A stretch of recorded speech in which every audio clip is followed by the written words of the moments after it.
有没有很像那个原住民版的平井坚？有吗？好笑，会好笑吗？明明就很帅。然后有一些朋友认识我，比较早认识我，从《图腾事情》或者是从我的第一张母语专辑认识的朋友，可能觉得我这张专辑的改变很大，有没有觉得当初没有追属命很后悔？然后开玩笑的啦，其实以前的我啊，就比较不懂得装扮自己，然后讲话也逻辑跳来跳去的，现在好一点点了，你们会笑，代表我讲的笑话真的听得懂。以前我讲的笑话没人听得懂哎。然后可能也因为这段时间一直唱母语，一直很想要把自己的故事、家乡的故事分享给别人，很多人听到，但是用的方式都，我觉得都太直接，然后我的想法太单纯了。但是单纯不是笨哦，不一样。笨跟单纯不一样，我觉得单纯，可是你可以多学，多把自己的方式用多一点。我突然有一点领悟了，因为如果我还是这样，就是保持很部落的原始的状态，就是穿拖鞋表演啊，短裤表演啊，还是那个什么头啊，我不知道，之前头发都很好笑，我现在回想起来。有看过我以前表演状况的朋友，应该都比较认识的。因为我常常也带部落的弟弟上来台北表演，然后就到其他地区表演，是很好啦。因为我觉得对很多人，对很喜欢原住民的朋友，可能觉得这是一个很淳朴的气质这样。但是喜欢原住民或者喜欢听独立音乐的朋友，我觉得就是这么一群这样，很宝贝的一群，因为他们给很多独立音乐人，给很多原住民歌手力量。可是，再怎么样，他们就是这么小的一群。对我来讲，我看到的是这样。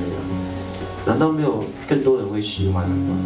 喜欢独立音乐，喜欢原住民，喜欢一些很努力的创作歌手。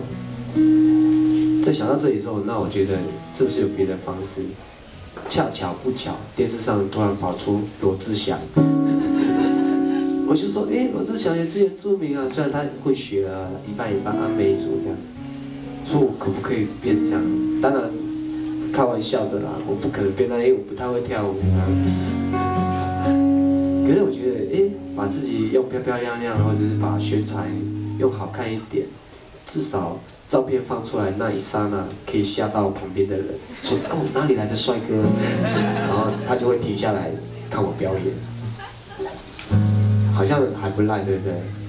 如果安安静静不讲话，然后你注意看他从旁边走来走去的，然后突然看到一个很帅的侧面，这样他就愿意停下来听我表演。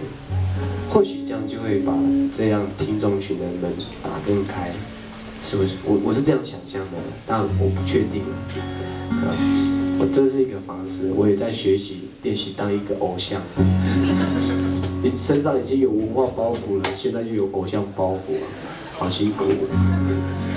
练习啊，好不好？练习啊，尤其是刚认识我比较久的听众朋友，觉得不习惯。练习啊，我还是原来的我。这个帅不是偶然造成的。但我很开心，我可以一直做着。就是至少这是我自己愿意想承受的，也想做的，我的梦想。但是我的家里面的人啊，尤其是我的爸爸，我爸爸跑船的，远洋渔船的，跑船其实也没有什么，就是为了家里需要钱这样。然后他年轻的时候就很早去跑船了，然后以前远洋渔船的科技没那么好。船啊，一出海啊，半年啊，3个月啊，那个什么地方都去不了，人都只能在船上，像一个监狱一样，每天看海，对，然后一直等待什么时候可以看到陆地，看到港口。我爸爸年轻的时候就在承受这样的事情了，或许他有梦想，觉得他可是家里没有命运的安排之下，他没有选择，所以听了家里人的话。阿美族母系社会哦，我们跟其他的原住民不太一样。母系社会，男人的命比较不值钱，所以很多男孩子在我爸爸那个年代啊，男孩子都送去跑船了，知道吗？或年轻的时候就跑船了，跑到现在他也习惯了，在陆地上的工作他反而不习惯。其实我很感谢我爸爸给我机会，让我一直可以追寻自己的梦想，当一个歌手这样。然后，他在他私底下的时候，我跟他聊天，就问我爸爸说：“爸，你年轻的时候的梦想是什么？”他也很奇怪，拐弯抹角的，问3句回1句那种，什么都没讲。他说：“啊，你就好好努力呀，做你的事业呀。”就爸爸都这样子，然后好好去追求你自己想追求的这样。他都不讲他想要干嘛。后来是我妹妹去问我爸爸的梦想是什么，然后我爸爸的回答真的超好笑的，我快昏倒了。他说他现在的梦想，他想要卖把布。你知道他为什么要卖把布吗？他说这样可以很快的可以跟别人聊天，就很棒。因为把布不需要什么技术嘛，只要买冰淇淋桶，然后挖2球，哒哒，哎，小姐你是从哪里来的？就可以聊天了，你知道吗？我不知道哎，突然觉得，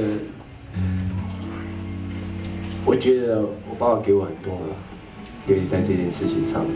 然后我也写一首歌，我听我爸爸的故事之后写这首歌，这首歌就叫《远洋》，然后就献给大家。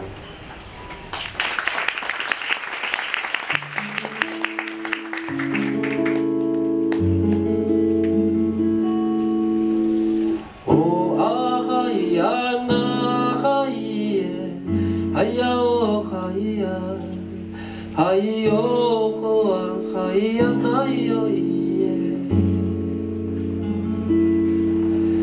哦啊哎呀那哎耶，哎呀哦哎呀，哎呦吼啊，哎呀那哟耶，哦啊哎呀那。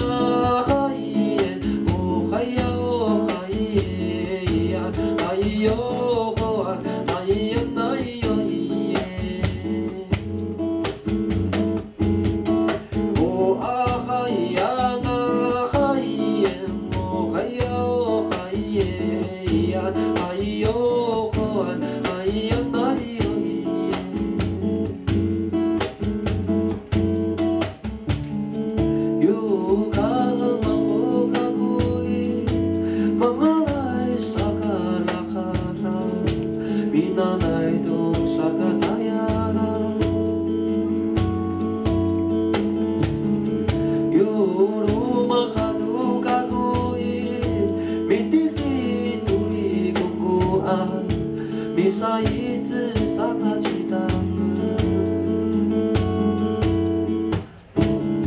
Yung malah kita itu kakui Bisa terpalucu aku Sabi kali tu tamina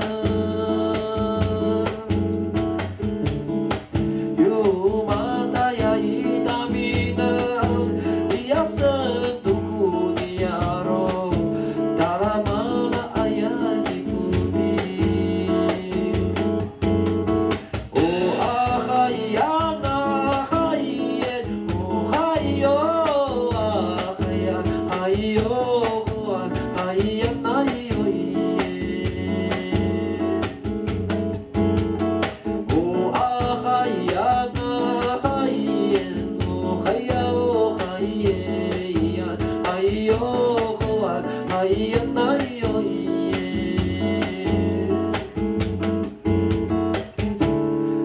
Malulay biputingan Maara asa maanan Sa karumaha ni Kamaro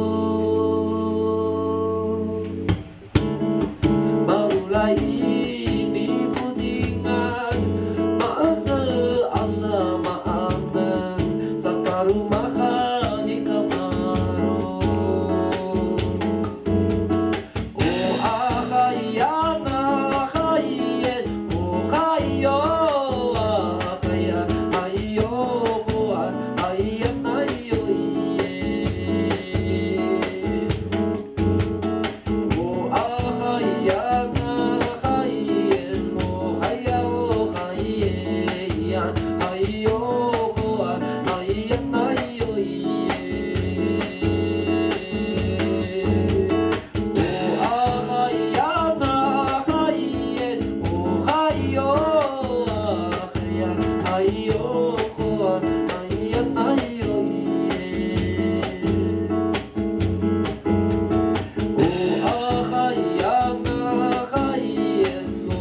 哪里有